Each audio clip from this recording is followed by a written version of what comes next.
Hi guys. So first of all, I'm like a hot mess. I'm not feeling well today, but I did want to jump on here and just say a couple of things. So I've made a few videos in the last few days, but none of them pertaining to summer wells. And the reason for that is since the videos started coming out concerning Ernie and Candus and mental health issues, I just needed to take a step back and I needed to think about a few things. And here's where I'm at, particularly with Candus. So there was an alleged conversation, text messaging between Candus and a YouTuber where she insinuated that she was contemplating taking her own life.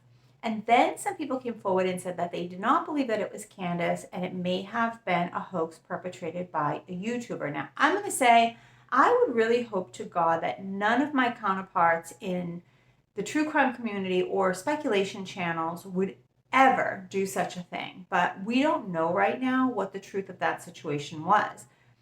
If it was Candus, if Candus has found herself in that situation where she is even considering that as an option, it's a lot. It's a lot because we hear about these young kids who get bullied at school and then they take their own life. And as adults, we're like, "Oh my gosh, we need to stop bullying among children because this is a possible end result." And yet we're kind of doing that as adults, even if unintentionally. The problem is when you have especially the speculation channels, the whole idea is to come up with theories and play with different ideas of what could have happened in a case. And in the end, only one truth can be valid. So that leaves everything else as just that, just theories.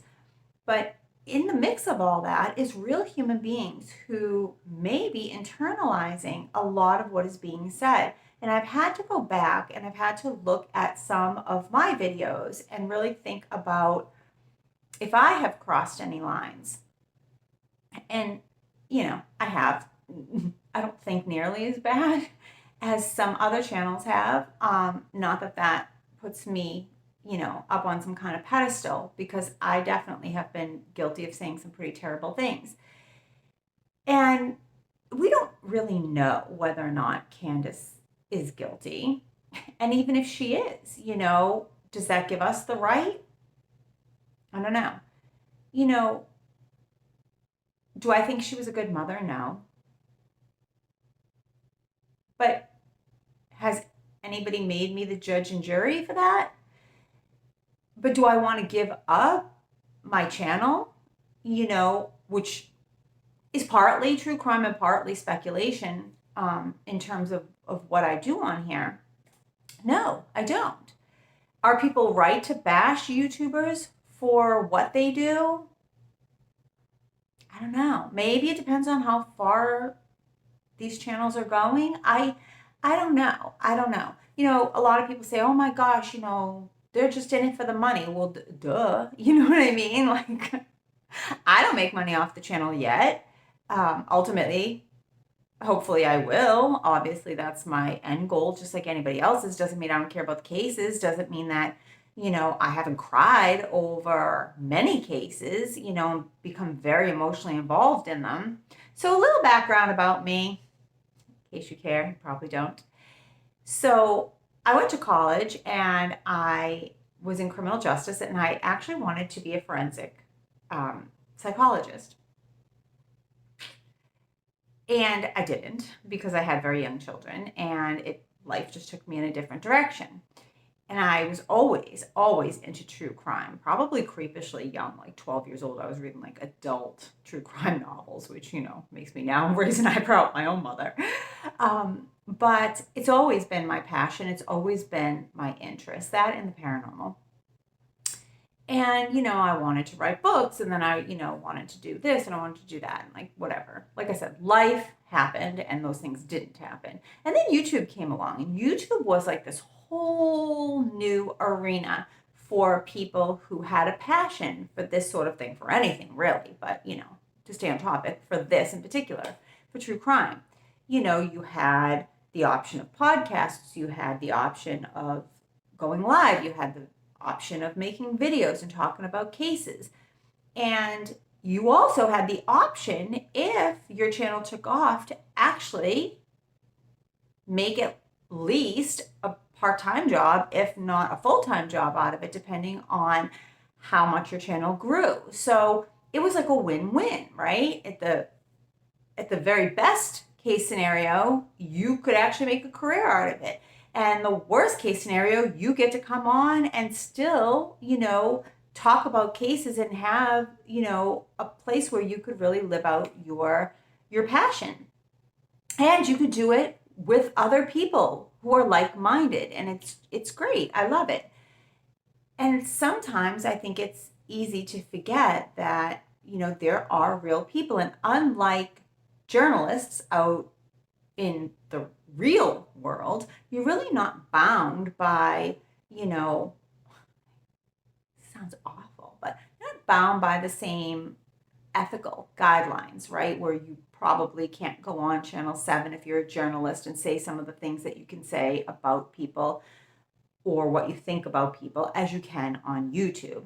And then, it's fed along by people that feel the same way. And they're like, oh my gosh, yes, I feel exactly the way that you do. And now all of a sudden you're having like this conversation with somebody, like they're your friend sitting on the couch, only the person you're talking about has access to what you're saying, and how that may make them feel, or how, they may internalize some of that, is something you really don't think about a lot.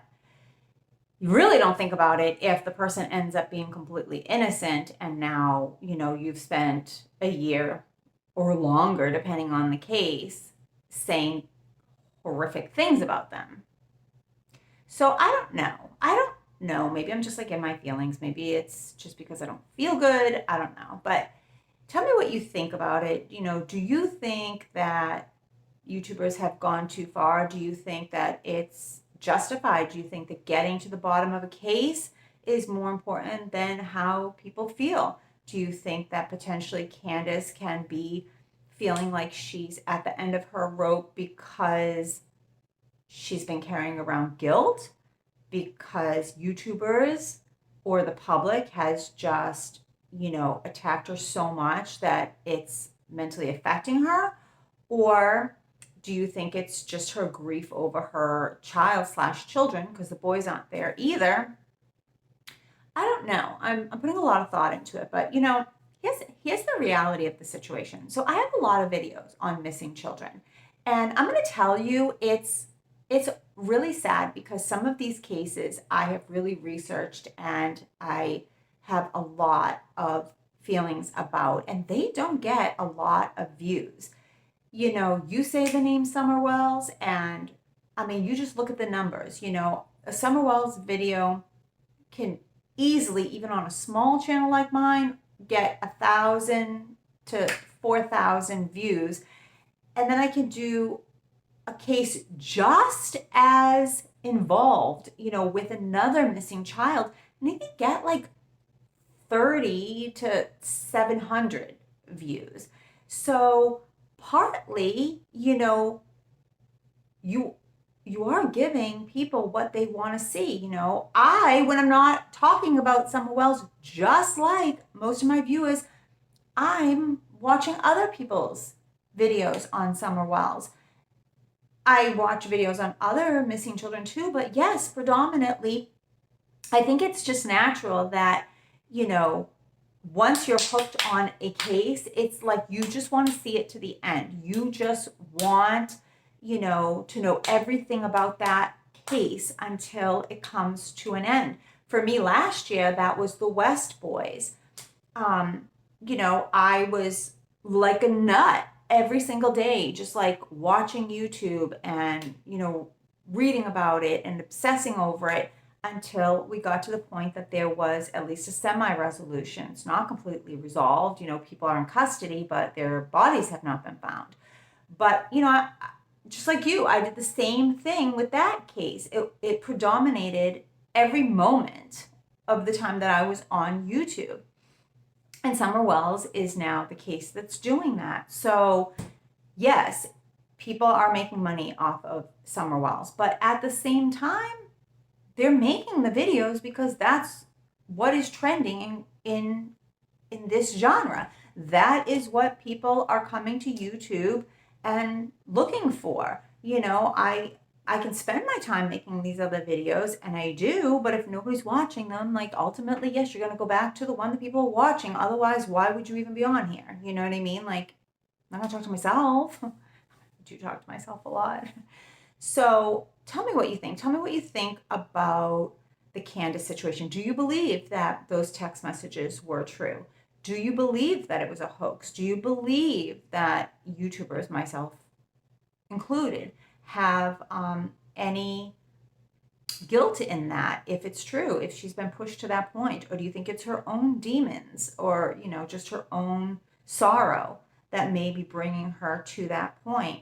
And what do you think about just how big this case has gotten? Do you think we're all just going to hang in there until there's a resolution? I think we will. I think as much as people are going to fight about it, as much as we're going to have to ask ourselves if we're going too far, as much as we might judge some YouTubers for what they've done or said, I think in the end, we're all going to just keep hanging on. I think we're all going to hang on until there's some kind of resolution.